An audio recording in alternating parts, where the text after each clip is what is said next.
Hey,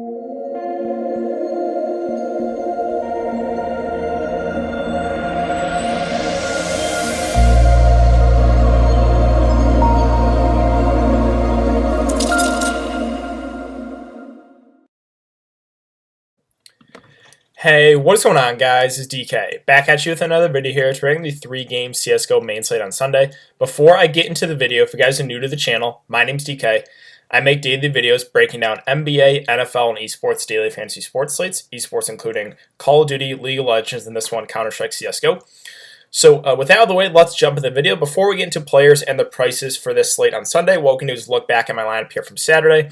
So Saturday overall, with both CSGO and Call of Duty, was a letdown for me.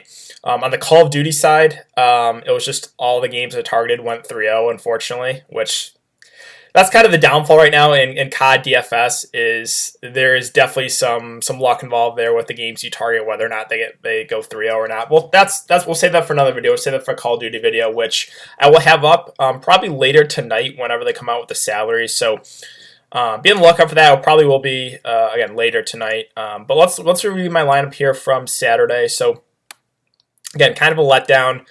I went with the riskier approach, targeting the MIBR, who was the biggest dogs in the slate. They lost. They got 2-0. Both games were competitive. They were up pretty big. Map 1, they choked it. And then 2-0, and then again they lost map 2. I think it was 16-11 both maps. So yeah, Fallen, KNGV, again they got 2-0'd. I like the prices on them better than Liquid, but again Liquid came out victorious. That was a shot I was willing to take. I mean, I like the ownership I see here on these MIBR guys. Fallen only 23%, KNGV was 12%. Then I went a little bit contrarian, something I don't normally do. So I did a 1-1 in the same game with Config and Shajush. Complexity won pretty easily there.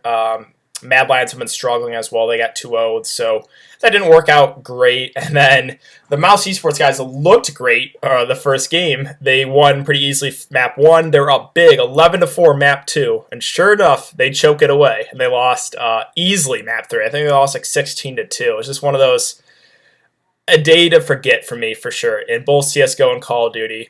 The good thing about DFS, though, there's always tomorrow. Excited to try to bounce back here for the slate on Sunday. So, yeah, all in all, it was a very forgettable slate for me. Again, I was willing to take a shot on the MIBR guys. Didn't work out. The Mouse Esports guys, for like the 100th straight time, have let me down. So yeah, that's really the wrap up there. We can look at these guys' scores for yesterday's slate, or I guess today's slate. Again, the Mouse Esports really struggled that third map, so it kind of skewed their KDs. Rops and Frozen were having good days. They still were decent for how bad they got beat in that third map. 16-2. It was Tabson was my favorite play on the big side. He was pretty chalky, but he went off plus 24. I think for that reason, he's going to be very popular. Xantarez, he bounced back after having a disappointing day the other day, and he was really low owned, which you're always just going to get that. Whenever someone has a bad day in esports, they're going to be a lot lower owned the next day. He was very low owned. Searson actually had a pretty disappointing day after having a huge day the other day. So I think for that reason, he's probably going to be low owned on this upcoming slate. And then Mad Lions versus Complexity. Again, Complexity won pretty easily. I mean, I guess it was 16-14, 16-9. Everyone went negative on Mad Lions, whereas Complexity, I mean, we know who really carries the show right there. It's Blame F, it's Fig, and Obo continues to play pretty consistent as well. Poison had a decent day as well. Rush is someone I usually never consider. Again, the Mad Lions side, they've really been struggling. Bub, Shisha, Josh, and Akor were all negative. Asilian and Roche were all super negative. And then Liquid versus MIBR. Again, I took the shot at MIBR. It didn't work out. KNG, Furfall, and we know those guys really carried the load, but they still had subpar games. On the Liquid side, it was Twist, who's really been playing well. Leech had a decent day, and NAF. Basically, everyone went positive there besides Stewie 2K. So that's really the recap for the slate on Saturday. Again, forgettable day overall for me. But let's see if we can bounce back in this Sunday slate. So we'll talk about Complexity versus Big first. First, let's look at the Vegas odds for this one. Complexity are favorites here. Not huge favorites, but minus 165. So let's look at the prices here, right? So we have Config and Blame F. Config at now 8.8K, where Blame F is at 8K. They're both very similar. Both have very similar historically, KDs as well. If we look at Complexity, Blame F is sitting at a 0.74 kills per round, 0.55 deaths per round, whereas Config 0.82, 0.67. So they're pretty similar, right? They both have really good numbers compared to everyone else on their team. So when they are, they're now it's about $1,000 difference between those two. So I probably give the edge to Blame F. Now I think a lot of other people will as well. So Blame F will probably be higher owned than Config. I think you can definitely play both, right? 8.8K and 8K is not outrageous for the two guys that do really carry the load. I think Oboe now is in play, though. So he was priced about the same as Config Blame F the last few slates. Now you're getting a little bit of difference, right? He's 7.2, whereas Blame F is 8K, Config's 8.8K. So, again, Oboe has really looked good the last, 4 or 5 games now. He's played really solid. So I think he's someone that is in play for sure if you want to go a full complexity stack or if you want to pair one of these top 2 guys with Oboe. I think I would do that. Poison at 6.2 has been fine as well, but I think Oboe has flashed a little bit more upside recently, so I think I would give the edge to him, even though he's about $1,000 more. Rush is someone I don't think we have to consider. We'll talk about Furia. Furia is a team that I want a full stack here for like a safe setting or a cash game setting. They're the biggest favorites of the day by far, so I think running a 3-man Furia stack is probably the safe way to go on the slate. But yeah, we'll talk about that when we get to that game. On the big side, so ownership is going to go basically how they played their most recent game. And the most recent game, Tabson had the best day. He was outrageously too cheap that last slate where he was 6K. Now he's 7.6K. Still, people are just going to look at that box score, right? 93 and 109. He's going to be the highest owned guy in this big team for sure. I'm not saying he's a bad play at all. I think he's still a really solid play. And we can look at Big's historical numbers, right? Their last 3 months. Tabson has pretty solid numbers compared to Xantras and Searson. Pretty similar. Again, Searson has the best numbers overall at 0.75 kills per round, 0.58 deaths per round. Xantras 0.76, 0.65, and Tabson 0.75, 0.64.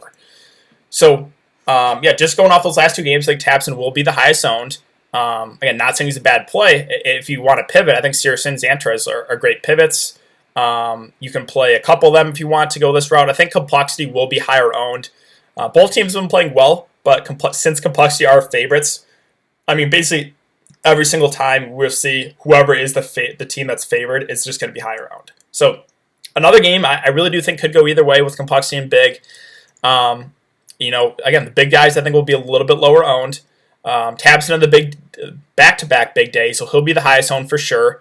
But I think you can, if you don't want to play him, you want to get a little bit different, right? Searson and Xantras have both flash upside, so I think those 2 guys are solid as well.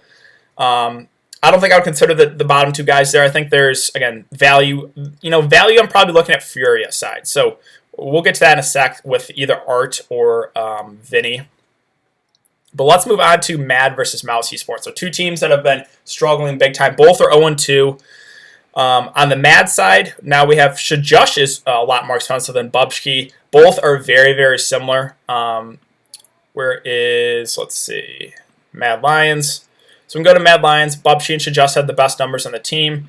Shajush 0.73 kills per round, 0.65 deaths per round, Bubsky 0.72 and 0.67. So pretty similar. And you're getting Bubsky now at about $1,000 difference. So I'm going to prefer him to Shajush if you're looking to just play one on the Mad Esports side. A core, again, they've been struggling as a team. I still think his price tag's decent. Again, they've gotten 0-2 the last couple of games. 35 and 41 fantasy points isn't great. But for somebody who uses the op, I still think he is viable. And then, Roge and Asilian, I don't think we have to do it. So I think Bub should be my favorite play in the Mad side. And then, Shajush and Akor are viable as well. This game's going to be tough, right? Someone's got to bounce back here. Both teams have really, really been struggling. Now let's move on to the Mouse Sports side. So this is a team that has been continued to let me down every single slate. I was laughing earlier. I was talking to someone in my Twitter DMs about, he was like, Mouse Esports lets me down again. I'm done with them. And then an hour later, he's like, yep, I'm going back to the Mouse Esports for the 3rd time. I'm like, yep, I probably will too. They continue to let me down. But the prices on these guys, once again, are pretty solid. Rops, Frozen. They should have won that 1-2-0 today. Let it slip. And then getting killed the 3rd map really skewed their numbers. They had really, Rops and Frozen could have both finished 80 if they would have won that 2-0. Super frustrating. Once again, with Rops being about $1,000 more than Frozen, I'm going to give the edge to Frozen. I think both are certainly in play. And both are probably guys I'll look to once again. I know, again, they continue to let me down, but these are two guys. It's almost like a drug with me. I'm like, I gotta play Mouse Esports again. So yeah, I personally probably will go back to the wall since they've burned me so many times. You got to figure, they're gonna come through for me once, right? And then Woxic at 6.6K. I think he makes for a pretty good play as well. So normally those two guys have been priced about the same. Now you're getting a pretty big difference between him and Frozen as well as him and Rops. There's a 2K difference between him and Rops, about a 1K difference there with him and Frozen. Woxic's a guy that, again, he uses the AWP as well. I think that's a pretty cheap price tag for a guy that uses the AWP. Again, pretty mediocre numbers recently, but at a 6.6K price tag, they are favorites too. So, again, they're minus 190. I probably personally will be going back to the Mouse Esports well once again. But Woxic's the guy that, at that price point, I think he's going to be pretty popular. I think he stands out as a really, really safe play there. Again, I do have interest in Rops and Frozen as well.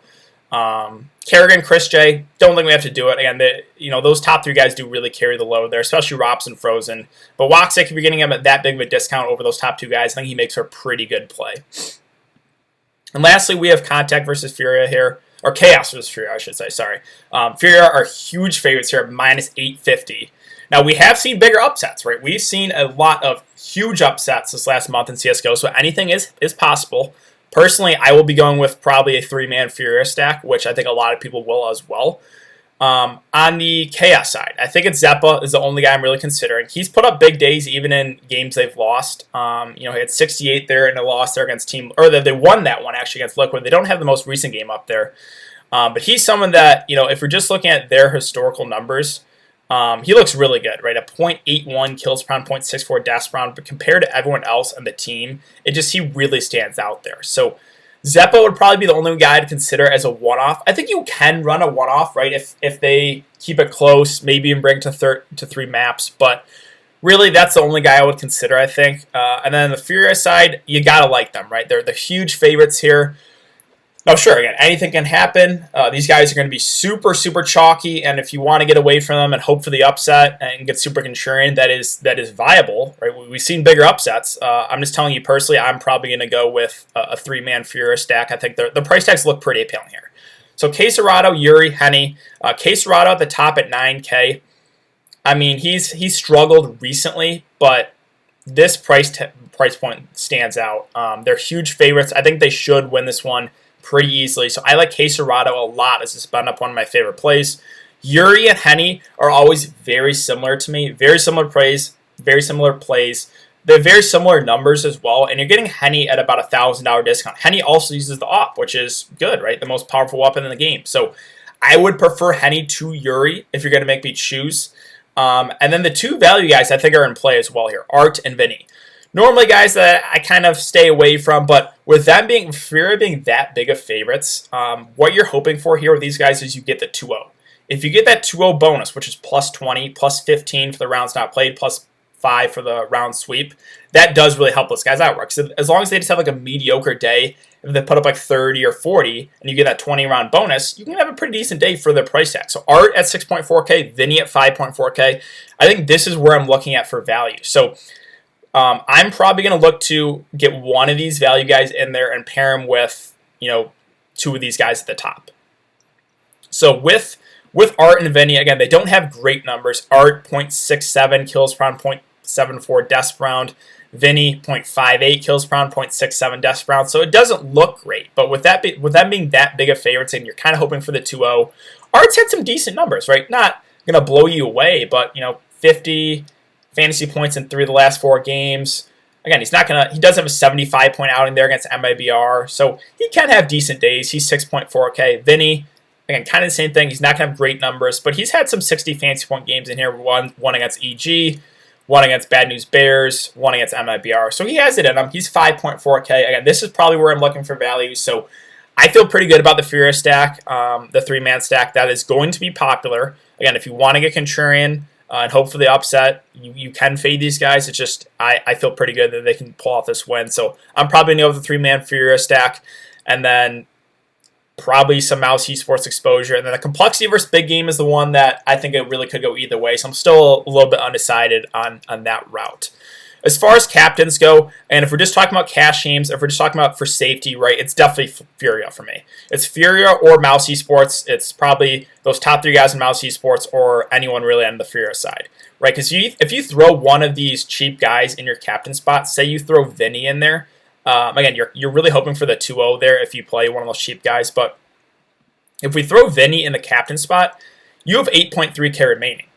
Let's look at everyone else's price here. The highest price guy is 9k, Serato. So you can literally probably plug in basically whoever else you want in there. If that's always a viable route, right? We've seen that viable. Or again, you can throw in, again, personally, if you're just going for safety, it's got to be one of those Fury guys or one of those Mouse Esports guys who I think hopefully come through for me once. So that's probably the way I'm going to go. Again, I'm a little bit undecided in that complexity versus big game. The Mad versus Mouse Esports team again, both teams have really been struggling. I just think Mouse Esports has more talent. I'm hoping they can come through for me. So I'll probably go a Fury stack with maybe 1 or 2 from Mouse Esports, and the complexity versus big, I'm a little bit undecided, but I think there definitely is some upside there on whoever does come out victorious. So I think that is going to do it for the video, guys. If you have been enjoying the content so far, I really appreciate if you like this video. Subscribe if you haven't already. I will, again, have a Call of Duty video up later tonight whenever they come out for the salaries. It's just a 2-game slate, but that will be up, again, most likely later tonight. So be on the lookout for that. But yeah, thanks again for having to come and check the video. I really do appreciate it, and I will see you all in the next one.